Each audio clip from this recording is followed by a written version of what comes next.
Bonjour chers élèves et bienvenue dans la capsule concernant les options stratégiques et intitulée « La stratégie d'internationalisation ». Le plan de présentation se manifeste comme suit. Dans un premier volet, on va aborder la définition de ce qu'est l'internationalisation. En deuxième volet, on va se pencher sur les raisons de l'internationalisation. En troisième volet, on va aborder bien évidemment les modalités de l'internationalisation et là je vais le faire sous forme de processus. En quatrième volet, on va se pencher sur les avantages et limites de l'internationalisation. Voilà, donc, et au final, et comme cinquième volet, on va donner un bref aperçu sur la stratégie de domination par les coûts et la stratégie de différenciation. Donc, qu'est-ce qu'on entend par stratégie d'internationalisation? Tout simplement, comme son nom l'indique, ça vient du mot international. C'est-à-dire, c'est une stratégie d'extension d'une entreprise au-delà de son marché national. En effet, on distingue à ce niveau-là deux formes d'entreprises, à savoir les entreprises nationales et les entreprises internationales. Je vais reformuler autrement pour une meilleure compréhension. Donc le fait de s'internationaliser, c'est tout simplement lorsque l'entreprise décide, au-delà de vendre les produits finis, bien sûr, au-delà de son territoire national. Donc bien sûr, il va fabriquer une partie de sa production au niveau du Maroc et par la suite, il va partager les ventes entre le territoire national et le territoire international. Donc, on va passer maintenant au volet lié aux raisons d'internationalisation. À ce niveau-là, il y a trois types de raisons. Il y a les raisons commerciales, les raisons économiques et les raisons politiques. Pour ce qui est des raisons économiques, lorsqu'on parle de ce qui est économique, c'est tout simplement les coûts, les recettes, les bénéfices, etc. Donc là, il s'agit principalement de réduire les coûts. Donc, premièrement, l'entreprise cherche par l'internationalisation à diminuer les coûts de transport, c'est-à-dire il va chercher et avoir une idée sur les pays qui permettent, c'est-à-dire de profiter de cet avantage, et par la suite, ça va l'inciter à s'internationaliser. Par la suite, on a les coûts salariaux avantageux. Là, on parle tout simplement de la main-d'œuvre bon marché, c'est-à-dire lorsqu'une entreprise remarque qu'il y a des pays où il y a des salariés qui reçoivent des rémunérations qui sont inférieures par rapport aux rémunérations du pays d'origine. Donc là, il va être poussé et incité, bien sûr, à opter pour l'internationalisation pour bénéficier de la minimisation de ce type de coûts. On a également l'économie d'échelle. Là, on parle de l'échelle de production au niveau mondial, c'est-à-dire lorsque l'entreprise s'internationalise, automatiquement le niveau de production va augmenter automatiquement. Et lorsqu'on dit augmentation de la production, ça signifie spontanément la diminution des coûts unitaires fixes. Pour ce qui est des raisons commerciales, il s'agit principalement sur ce volet-là du fait d'élargir le marché de l'entreprise en question. Donc, on parle ici bien sûr des ventes, du fait de commercialiser une plus grande quantité de produits. Donc là, il y a une opportunité de vente plus large, un marché à fort potentiel. On cite à titre d'exemple la Chine. Donc il faut bien sûr que toute entreprise, après avoir, c'est-à-dire atteint le niveau de saturation du marché national, essayer de vendre dans d'autres pays afin de découler, afin de vendre le reste de ses produits. Il y a une troisième raison commerciale, à savoir le fait d'atteindre une position de leader au niveau mondial. Bien sûr, lorsque l'entreprise cherche à s'internationaliser, toujours, comme il est le cas du marché national, toute entreprise cherche à devenir leader sur le marché où elle opère. Donc l'internationalisation, notamment les exportations, les investissements directs, comme on va voir par la suite, vont permettre à l'entreprise d'atteindre cette finalité-là. En dernier lieu, on a dans les raisons commerciales le fait d'atteindre la taille critique. Donc la taille critique, c'est le fait que l'entreprise atteint le maximum du chiffre d'affaires, le maximum de bénéfices, le maximum d'effectifs au niveau du groupe ou bien au niveau de l'entreprise, etc., etc. Donc l'internationalisation, ça permet justement d'atteindre la taille critique pour l'entreprise en question. Pour ce qui est des raisons politiques, on parle généralement du fait de profiter des conditions favorables. Donc, qu'est-ce qu'on veut dire par conditions favorables? On a par exemple les incitations fiscales du pays d'accueil. Là, je vais vous donner juste l'exemple des paradis fiscaux. Vous avez certainement entendu parler des paradis fiscaux, pardon. Donc, les paradis fiscaux, ça signifie tout simplement que le pays où on va installer soit une unité de distribution, une filiale de production, etc., c'est-à-dire pratique des taux d'impôt qui sont minimes par rapport au pays d'origine. Donc, bien sûr, là, l'entreprise va être encouragée et incitée à s'internationaliser. Il y a aussi dans le cadre politique l'abaissement des droits de douane. Là, je vais parler un petit peu des contrats de libre-échange qui sont signés avec les pays européens ou bien les autres continents de manière générale afin de bénéficier des conditions favorables en matière de droits de douane, c'est-à-dire les barrières douanières, que ce soit les barrières tarifaires ou les barrières non tarifaires. Donc là, on a fini avec les raisons de l'internationalisation. Maintenant, on va passer aux modalités de l'internationalisation. Donc voilà, là, il y a plusieurs modalités. Et je vais, comme j'ai déjà précisé au départ, je vais traiter cette partie sous forme de processus. D'accord? Donc dans un premier temps, l'entreprise, lorsque le marché national est saturé, elle va chercher à exporter une partie de sa production sur le territoire international. Donc c'est ce qu'on appelle les exportations, bien évidemment. Donc les exportations, là on peut distinguer plusieurs formes. Il y a l'exportation directe, d'accord? Comme son nom l'indique, c'est l'entreprise qui va se charger personnellement de distribuer ses produits à l'étranger. Donc les produits, bien sûr, ils vont être fabriqués sur le pays d'origine et par la suite, ils seront vendus, c'est-à-dire par l'entreprise elle-même, soit à travers un service d'exportation, bien par le biais d'un agent commercial chapeauté par l'entreprise. La deuxième modalité d'exportation, c'est l'exportation indirecte. Là, l'entreprise va chercher à signer des contrats de partenariat avec des distributeurs sur le pays d'accueil. C'est-à-dire, il va charger un intermédiaire sur le pays d'accueil qui va se charger, bien sûr, de distribuer ses produits finis sur ces territoires. Au final, on a ce qu'on appelle également l'exportation associée. Donc, l'exportation associée, ça signifie tout simplement l'adhésion de l'entreprise à des groupements d'exportateurs étrangers.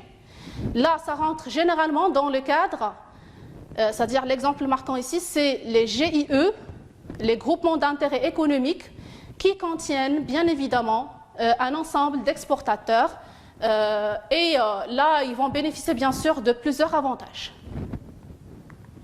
Dans une deuxième grande phase de ce processus d'internationalisation, après l'exportation, bien sûr, l'entreprise va chercher à opter pour l'investissement direct. Qu'est-ce qu'on veut dire par investissement direct? C'est le fait soit de mettre en place une filiale de distribution propre à l'entreprise sur les territoires du pays d'accueil. D'accord? Ou bien encore mettre en place ou créer une filiale de production, donc dans un niveau avancé. Après avoir mis en place des filiales de distribution, l'entreprise va chercher à installer bien évidemment des filiales de production, c'est-à-dire que les produits vont être produits sur place, ils vont être fabriqués sur place, je veux bien dire le pays d'accueil. Donc, là je vais essayer de traiter chaque partie en détail. Donc, concernant les exportations, comme j'ai déjà précisé dans le schéma préalable, c'est quoi déjà l'exportation avant de traiter les deux types, ou les trois? Donc, l'entreprise, dans ce cas-là, réalise son produit sur son marché de base, c'est-à-dire le pays d'origine, et vend une partie de sa production dans un ou plusieurs pays à l'étranger.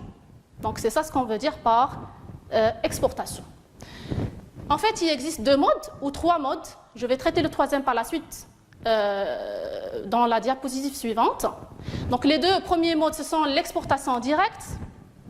C'est que l'entreprise dispose d'un service d'export, comme j'ai déjà dit, à l'étranger, ou alors d'un représentant, c'est-à-dire un agent commercial qui va se charger de distribuer les produits sur le pays d'accueil. On a aussi l'exportation indirecte. C'est la vente à une société de commerce internationale. C'est l'intermédiaire dont j'ai parlé tout à l'heure. C'est-à-dire c'est le distributeur qui va se charger de distribuer les produits finis de l'entreprise sur les territoires étrangers. On donne comme exemple le distributeur Unilever. Le troisième mode d'exportation, c'est l'exportation associée. J'ai déjà précisé, c'est le fait d'adhérer, c'est-à-dire que l'entreprise adhère à des groupements d'exportateurs dans le cadre de GIE, comme vous avez déjà vu, bien sûr, dans la stratégie d'impartition, c'est-à-dire les groupements d'intérêt économique.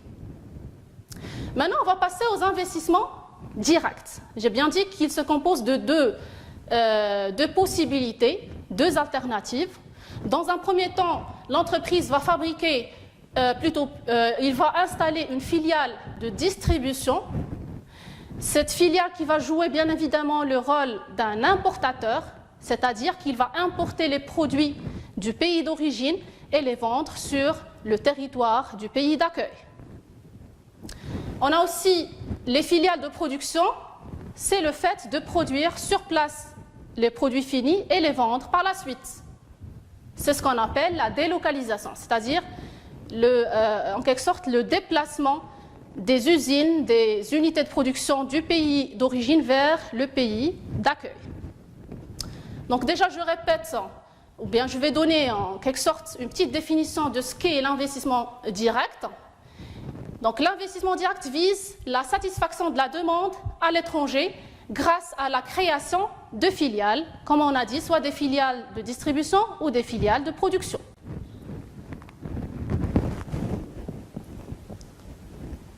Donc voilà ici un rappel de l'exportation associée. Elle consiste à l'adhésion de l'entreprise à un groupement d'exportateurs, comme j'ai déjà donné l'exemple de GIE. Dans un quatrième volet, on va aborder les avantages et les limites de l'internationalisation. Donc, pour ce qui est des avantages de l'internationalisation, le premier avantage se manifeste bien évidemment dans l'élargissement du marché et des débouchés. Tout simplement, là, l'entreprise, bien sûr, lorsqu'il va s'internationaliser, soit en matière d'exportation ou d'investissement direct, il va, c'est-à-dire profiter du fait d'élargir ses marchés, et donc de vendre ses produits à davantage de clients. Deuxième avantage, c'est la diminution des coûts avec les économies d'échelle et les coûts de main-d'œuvre plus faibles. On a déjà parlé des économies d'échelle, je vais répéter quand même. Donc les économies d'échelle, c'est le fait de bénéficier de l'augmentation de la production qui est générée par, c'est-à-dire l'internationalisation, et ceci va permettre à l'entreprise de profiter bien évidemment de la minimisation des coûts fixes unitaires. Là aussi, pour ce qui est de la main-d'œuvre, c'est déjà précisé au départ. Donc l'entreprise, bien sûr, va choisir des pays où la main-d'œuvre est qualifiée bon marché, c'est-à-dire où la main-d'œuvre ne nécessite pas des rémunérations qui sont importantes.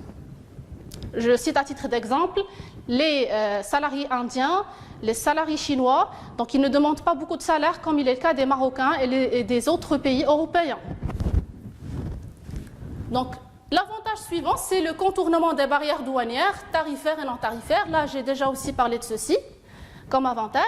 c'est que l'internationalisation est dans le cadre de la signature des contrats de libre-échange avec d'autres continents, d'autres pays. Donc, le pays d'accueil, bien sûr, aussi bien que le pays d'origine, vont bénéficier des conditions favorables en matière de barrières douanières, c'est-à-dire qu'ils vont bénéficier des droits de douane tarifaires qui sont bas et aussi des barrières douanières non tarifaires, comme par exemple les conditions d'hygiène, les normes de qualité, etc. Donc là aussi, ils ne vont pas trouver de problème, ils auront bien sûr des avantages. En dernier lieu, on a les gains fiscaux et de change. Bien sûr, les gains fiscaux, on a déjà parlé des paradis fiscaux. D'accord? Donc, bien sûr, avant de prendre la décision de s'internationaliser, l'entreprise doit chercher les paradis fiscaux dans les pays en question et qui sont concernés par ces derniers, c'est-à-dire les paradis. Donc, ceci va inciter, bien évidemment, l'entreprise à s'internationaliser pour bénéficier de la minimisation des coûts fiscaux. Il y a aussi un gain en matière de change, comme le cas du Maroc, par exemple, dans le cadre du libre-échange avec les pays européens. Donc là, le Maroc est, c'est-à-dire, c'est lui le bénéficiaire, le grand bénéficiaire en termes de change. Pourquoi? Parce que la monnaie marocaine est dévaluée, c'est-à-dire la valeur de la monnaie marocaine est inférieure à la valeur du devise, à savoir l'euro. Donc là, l'internationalisation va permettre à l'entreprise de bénéficier en termes de change, et aussi le pays de manière générale, il va avoir la possibilité d'enrichir ses réserves en devises. On a d'autre côté les risques ou bien les limites de l'internationalisation. Donc on a le premier risque lié, risque monétaire lié aux fluctuations des taux de change. Là, comme vous avez bien constaté, on a parlé des gains fiscaux et de change, mais en même temps ça représente un risque. Donc il y a un risque de change, il y a par la suite un risque lié à la fiscalité.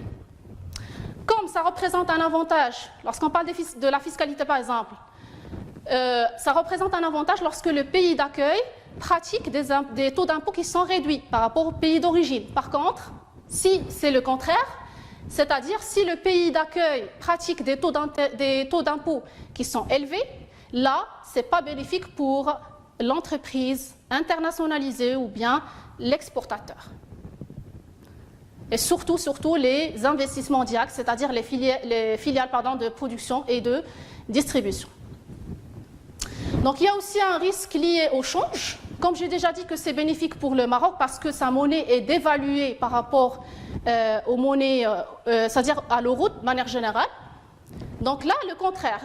Lorsqu'il s'agit par exemple des pays européens qui ont signé un contrat de libre-échange avec le Maroc par exemple, là, les pays européens vont subir, vont avoir un inconvénient en matière de change parce que leur monnaie est évaluée, c'est-à-dire la valeur de leur monnaie est plus importante que la monnaie marocaine et comme ça, ils auront une perte en ce sens-là.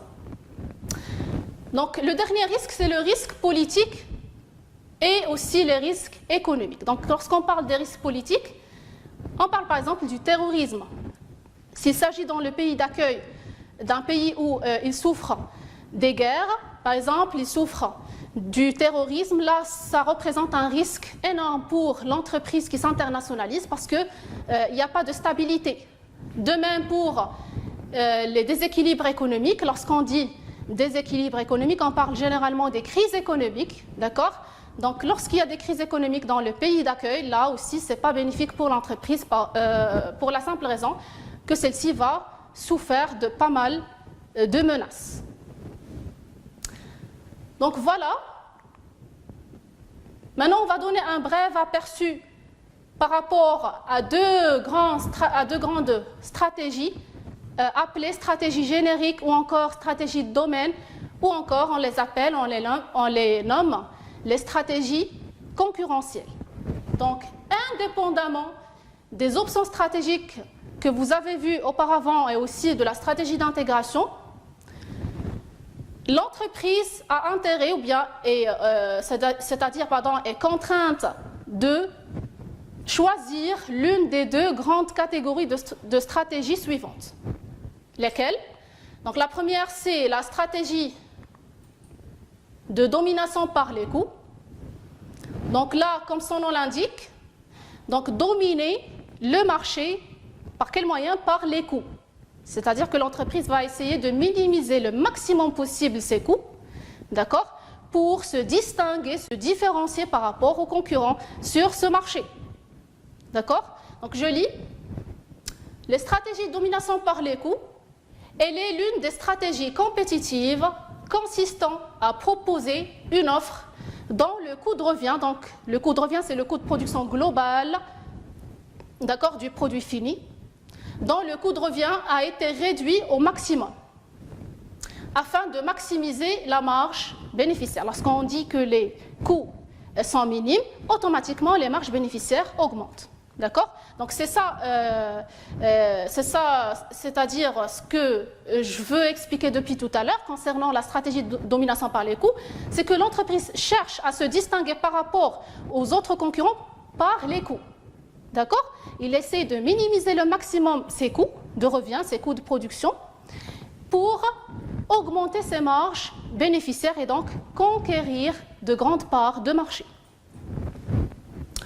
D'un autre côté, l'entreprise peut opter également pour la stratégie de différenciation.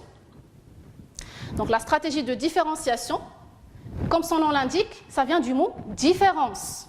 D'accord?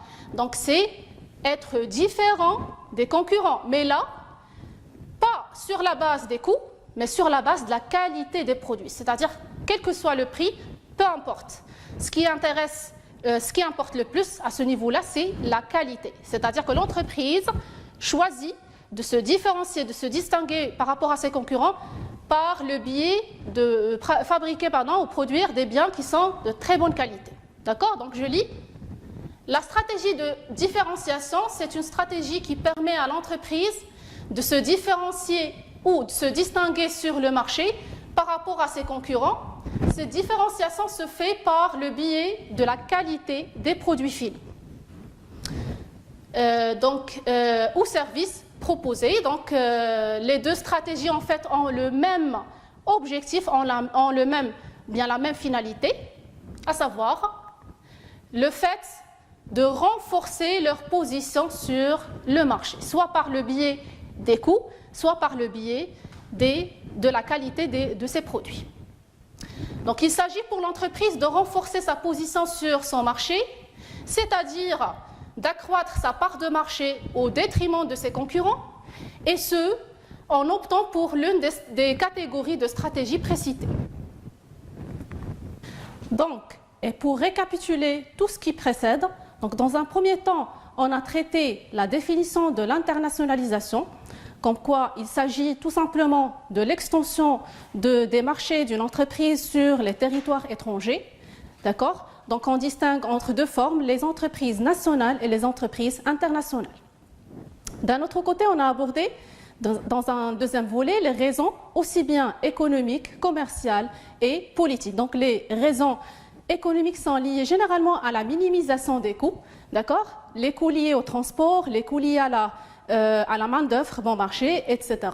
Donc, dans un deuxième volet, on a traité les raisons commerciales qui ont une relation directe avec l'élargissement des marchés de l'entreprise sur les territoires étrangers, d'accord? Et en troisième lieu, on a traité les raisons politiques qui sont liées principalement aux paradis fiscaux, par exemple, à la situation économique, etc., etc.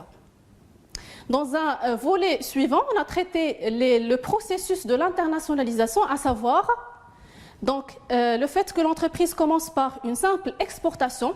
Les exportations se subdivisent en trois types, trois modes. Donc il y a l'exportation directe, l'exportation indirecte et l'exportation associée. Donc l'exportation directe, c'est-à-dire que l'entreprise va se charger elle-même c'est-à-dire la distribution de ses biens ou de ses produits sur le territoire du pays d'accueil. L'exportation indirecte, c'est le fait de charger un distributeur, un intermédiaire pour le faire. Et l'exportation associée, c'est le fait d'adhérer à des groupements d'exportateurs, donc comme l'exemple de GIE.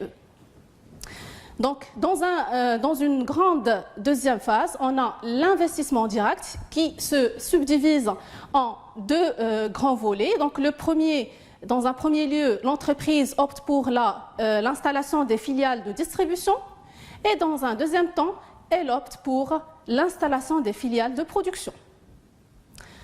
Donc, concernant les avantages et les inconvénients de l'internationalisation, donc il y a des avantages, pardon.